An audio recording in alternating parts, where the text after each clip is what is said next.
Edhe qasjet e para që kemi pat në adoleshencën tonë me teknologjinë kanë qenë të pakta dhe nuk ishte rasti mirë, do ishte rrallë kështë një kompjuter në shtëpi dhe të rije gjithë ditën të luaje. Dhe i kompjuteri bënde bashkë gjithë lagjen, po, kur luanim ato lorët me PlayStation.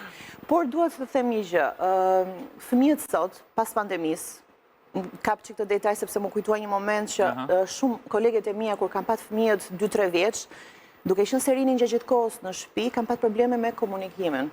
Dhe kjo dhe pandemia solli ca probleme, izolimi. Aq më tepër do me pas pandemisë, dhe kjo pjesa tjetër tani që prap janë lidhur shumë me internetin, ne shikojmë shumë raste që nga TikToku ose nga një përleshje po them në thonjza në Instagram, kemi pastaj variante që gjojmë shumë herë në informacione. Dhuna. Është e vërtet. Prandaj do me thënë çdo gjë, unë e kam mesazh personal, çdo gjë fillon nga familja.